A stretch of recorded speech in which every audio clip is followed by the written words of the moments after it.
This presentation is on lipids, which again comes in the chapter macronutrients. So, what are lipids? As we have already told now, these are macronutrients because they are required in bulk amounts in the body.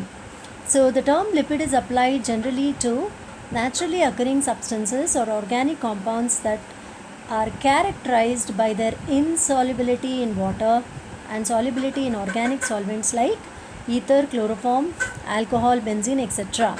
So it means to say that these organic compounds are not soluble in water, but they are soluble in solvents, organic solvents like chloroform, ether, etc. And these lipids are nothing but esters of fatty acids or compounds capable of forming such esters. So they need not be always fatty acids, but they can be other compounds which have carboxylic acid group, and that's how they can form such esters. Now let me ask you, what do you mean by ester? Ester is an organic compound which is formed by the condensation or the combination of carboxylic group with the alcohol group. So totally you get an ester. Fine. So fatty lipids are fatty acids in which their carboxylic acid group combines with alcohol, and that's how they form lipids, and these lipids are nothing but ester compounds. Coming on to the sources, lipids are widespread in nature both among vegetables and animal matter. So sources include vegetable oils. So from the it could also be vegetable oil in the sense it could be from nuts or certain oil seeds, and they can be present in fats in meat. Lard is the pig meat, butter, ghee, etc. All these foodstuffs are rich in lipids. Coming on to the classification of lipids, they are classified as simple lipids, and among simple lipid means on hydrolysis the lipids would yield only two components, that is fatty acid component and the alcohol component. So based on the nature of the alcohol attached to the fatty acid, we have two types of simple lipids, oils and fats, wherein the alcohol component is always a glycerol, and in case of waxes, fatty acids are common, but the alcohol component can vary. It can be different alcohols like cetyl alcohol. There are many number of sperm whale, the sperm head alcohol. There are many such alcohols which can be tagged on to the fatty acids, and that's how they form waxes. So example includes here common wax or the true wax, cholesterol esters, etc.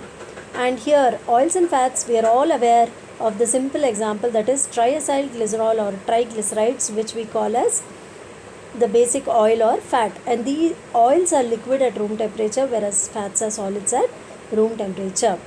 Compound lipids are also called as complex lipids, and these are esters of fatty acids again, but on hydrolysis, other than fatty acids and alcohol, they also yield other components which are attached to them, like it can be a phosphate group. In case of phospholipids, sphingolipids, again you have a phosphate group in it. Then glycolipids, you can have a carbohydrate moiety attached. Lipoproteins, wherein proteins can be attached to the lipid. Aminolipids, again lipids can be bound to certain amino acids. So on hydrolysis of certain lipids, if they are giving other components other than fatty acids and alcohol, then they are called as complex or compound lipids. Derived lipids are always products of hydrolysis of both simple and compound lipids. So each component which comes out of the hydrolysis is what is called as derived lipids. These can be the components of either simple lipids or of compound lipids. Examples include fatty acids, glycerol, then steroids, cholesterol, etc. Even certain vitamins, etc. Now let us focus on fatty acids. Now what are these fatty acids? These are nothing but aliphatic monocarboxylic acids containing a hydrocarbon chain. So we all know, what do you mean by a hydrocarbon chain? A carbon chain with carbon and hydrogen. But invariably organic compounds other than carbon and hydrogen, they also have certain other elements like oxygen, nitrogen, sulfur, etc. So the aliphatic hydrocarbon which has a single carboxylic group, such a carbon chain is what is called as a fatty acid. Now there are two types of fatty acids, saturated fatty acids and unsaturated fatty acids. I know you are well aware of it. Saturated fatty acids means they have no double bonds in them. All the carbon atoms are linked by single bonds. And coming on to the unsaturated fatty acids, whereas the unsaturated fatty acids have one or more double bonds in them between the carbon atoms. And generally, naturally occurring fatty acids which we consume in the diet would contain even number of carbon atoms, and the number being either 16 carbon containing chain or 18 or 20 carbon containing chain of fatty acid. Now this table gives a fair example of the different kinds of saturated and unsaturated fatty acids. Now let me list out the saturated fatty acids. Example, you have lauric acid, myristic acid. So these numbers here, 12, 14, 16, 18, 20, they represent the number of carbon atoms present in the fatty acid chain. And here you have unsaturated fatty acids, and again the first number 16, 18, 18, 18, 20, they represent the number of carbon atoms present in the carbon chain, whereas this number 1, this represents that this particular palmitoleic acid has one double bond in it. Coming on to 18 is to 2. So 2 represents that it is a linoleic acid with carbon chain containing 18 carbon atoms and 2 double bonds in it. Similarly, 20 is to 4. So the carbon chain has 20 carbon atoms, arachidonic acid, which is an important essential fatty acid, and it has 4 double bonds in it. Therefore, it is 20 is to 4. So among these unsaturated fatty acids, the linoleic acid, linolenic acid and arachidonic acids are what are called as essential fatty acids or PUFA, polyunsaturated fatty acids. Why are they called poly? Because they have more than one double bond. 2, 3, 4 double bonds are present. Fine. Now essential fatty acids. So as I have just now told you, these are fatty acids with more number of double bonds in them. They are also called as, hence called polyunsaturated fatty acids or PUFA. They are also called essential because they are very important for the normal maintenance of health of the organism, and they are not supplied, and they have to be supplied in the diet because they are not synthesized in the body. Therefore, they are essential. Just like how we have already discussed about essential amino acids. Essential means they are required in the diet and they are very important for the functioning of the body. Coming on to biological importance. So first and foremost, importance of lipid. When we talk about lipid, what comes to our mind is it is a major source of energy. It is a major source as well as storage form of energy as well. And 1 gram of lipid can give you, on oxidation or breakdown, can release 9 kilocalories of energy, which is twice the energy given by carbohydrate. But carbohydrate is highly hydrated and it is easy to be released in the physiological medium of our body, and therefore it is considered to be the first energy yielding biomolecule than the lipids. Fine. Whereas lipids, they take certain amount of time because they have to be they have to be moved out. First they have to undergo deesterification, wherein the lipid is stored in the adipocytes as fatty acid plus glycerol. So they have to first deesterify, then they have to come into the bloodstream, and then they have to reach the tissue like liver, wherein they undergo beta oxidation to liberate energy. Therefore it takes a certain amount of time. Therefore always carbohydrates are preferred over lipids for energy yielding purpose. But through beta oxidation fatty acids can yield about 9 kilocalories of energy, and the glycerol moiety also enters the glycolytic pathway, contributing for energy production. The second important aspect of fatty acids is fatty acids on degradation, they give acetyl-CoA as the products. So a number of acetyl-CoAs, when they cannot enter the TCA cycle, because during starvation and diabetic conditions, oxaloacetate, which is a part of TCA cycle, would be funneled into the gluconeogenetic pathway, which synthesizes glucose to raise the blood glucose level and to maintain the normal level.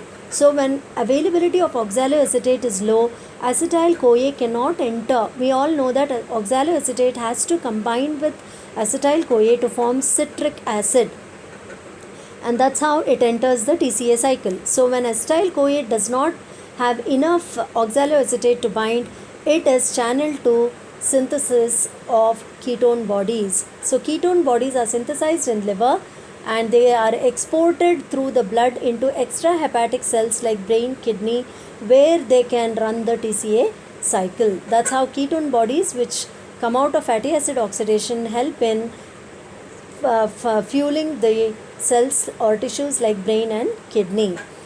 In addition to yield more energy, these fatty acids on oxidation also yield more water, and that's how they help the hibernating animals and camels, which can sustain life without water and food for longer duration of time.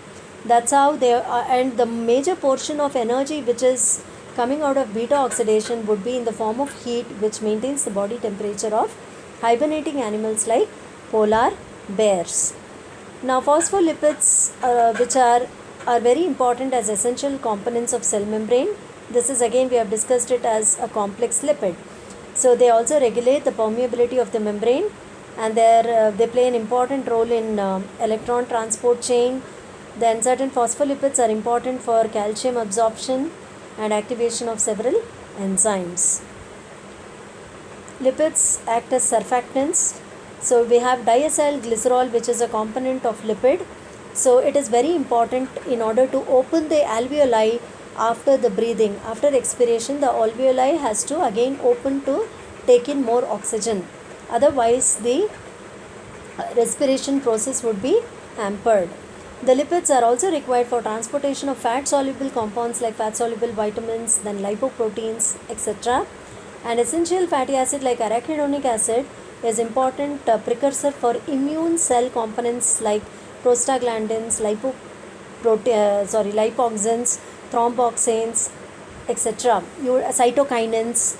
You would have heard about these immune cell products which are actually produced from arachidonic acid, and they actually bring about the immune response. We all know about the 5 immune responses when there is infection or any sort of damage to the tissue.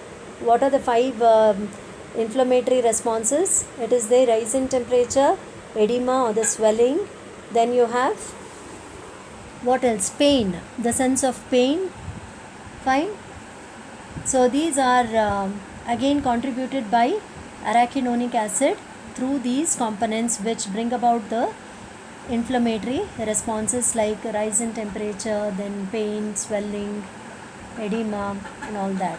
The derived lipids like cholesterol is important for synthesizing many steroid hormones and vitamin D, and it's important, lipids are important for functioning of the brain, especially arachidonic acid.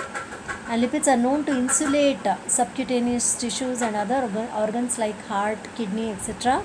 Fats are very much required for digestion because that's how they form micelle formation, which helps in the digestion of fats. And linoleic acid it plays a very important role. It is also an essential amino acid, as we discussed in the example in that table. It is very important for reproduction and lactation. And deficiency of essential fatty acids lead to a skin disease which is called phrenoderma, wherein you have horny skin on the body of the organism. Coming on to the properties.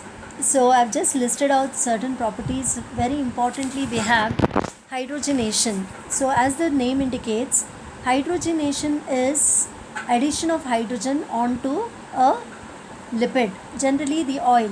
So in order to or the fat, in order to store them, the presence of double bonds in these oils are more prone for oxidation.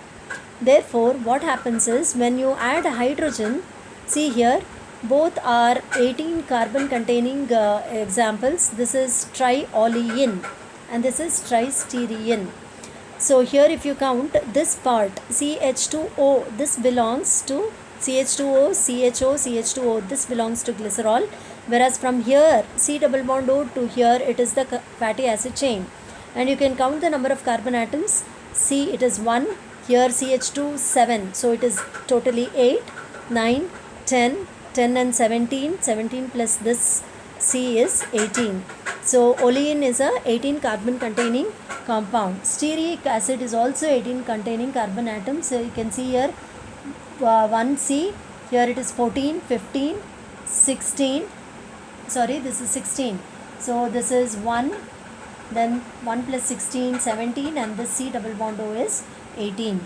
So what happens here is across the double bond hydrogens are added up, and that's how you get 2 CH2 groups added. Fine, but there is no total change in the number of carbon atoms. Only thing is double bond becomes a single bond on addition of hydrogens. So one hydrogen adds up here, so CH becomes CH2. Here also another hydrogen adds up to become CH2. So hydrogenation is basically in order to reduce the unsaturation of the oil. So it converts the oil into a semi-solid or a soft fat. It converts it into a soft fat here. You can read unsaturation of triacyl glycerol. Unsaturated triacyl glycerol is hydrogenated to form a soft fat which we call vanaspati. So hydrogenation is important to elongate or to increase the shelf life of the oils. Halogenation is similar to hydrogenation, wherein instead of hydrogen halogens are added. So one important example here is addition of iodine, and that's where we have heard of this iodine number. What is this iodine number? It is the number of grams of iodine absorbed by 100 grams of oil or fat. Please remember the definition, it may be asked. So this iodine, just like hydrogen, adds on to the doubly bonded carbon atoms. So by the addition of iodine, we can get to know how much of iodine is consumed by that oil, and that gives us an idea of the degree of unsaturation of oil. So these are some examples of iodine number. Lard is the pig fat, so it can also be with respect to fats. Fine, fats also have a lesser proportion of unsaturation compared to oils. Oils have more unsaturation, therefore they appear as liquids. Coming on to saponification. Now the hydrolysis of triacyl glycerol is of two types. One is acid hydrolysis and the other one is alkali hydrolysis. Acid hydrolysis is reversible and it can give back. Can you see this reaction? You may have a triacyl glycerol.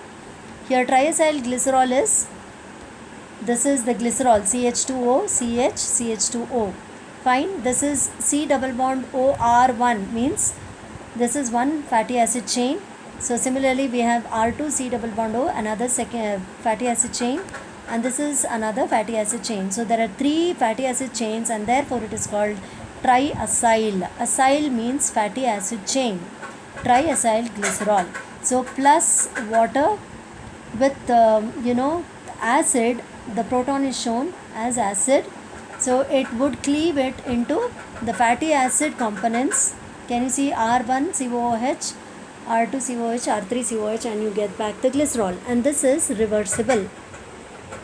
Whereas alkali hydrolysis, wherein instead of acid we treat it with a base like NaOH or KOH, and the reaction is irreversible. That means triacyl glycerol would break up into glycerol and fatty acids, but they do not combine again. But in turn what happens is the fatty acids would again combine with the sodium or the positive part of the reagent to form salts of fatty acid, which we generally call as soap. So saponification is a process which leads to formation of soap. So here you can see saponification number is defined as a milligrams of, this is OF, of potassium hydroxide required to saponify 1 gram of fat. It can also be sodium hydroxide.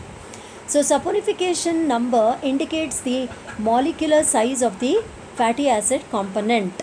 That means to say how much of fatty acids are present in this particular oil or in this particular fat. So higher the saponification number, it indicates that smaller is the size of the fatty acid component. That means to say there are many fatty acids are present. Okay, so many fatty acids means there will be many COOH groups.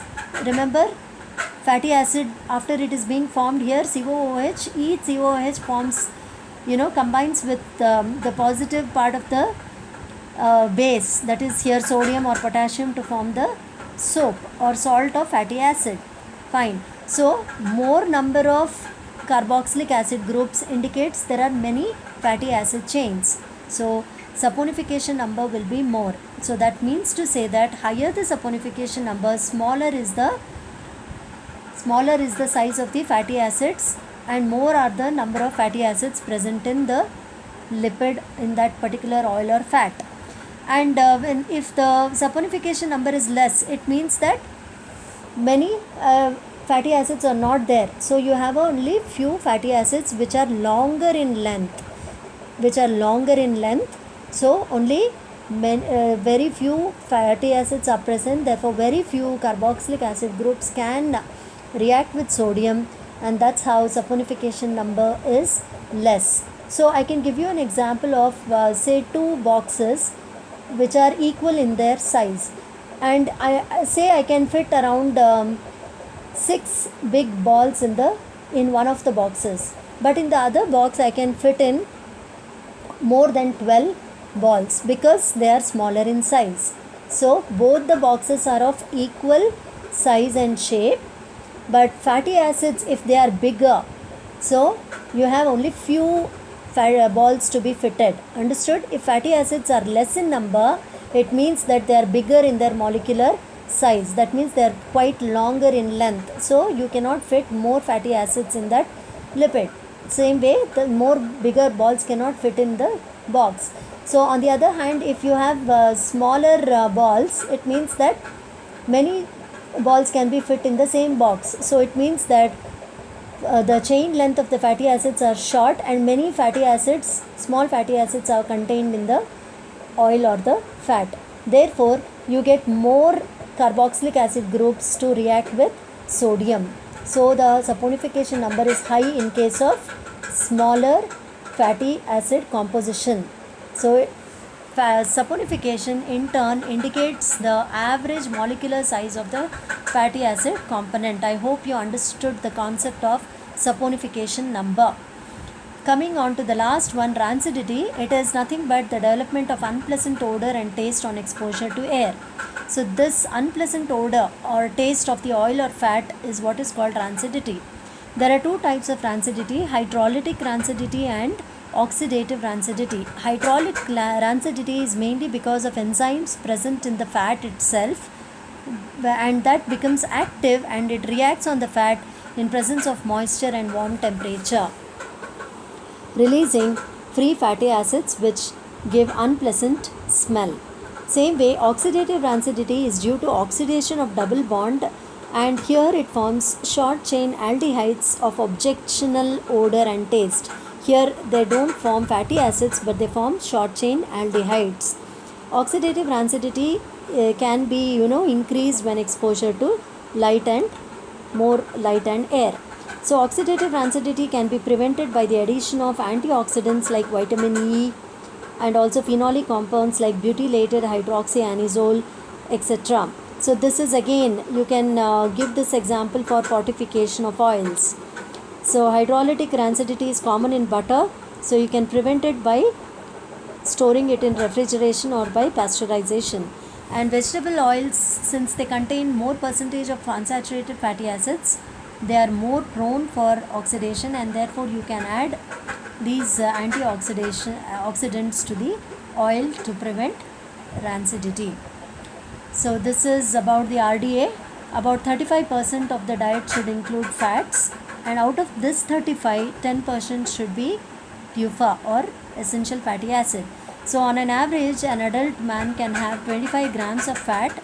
In this 25 grams, 3% should be PUFA.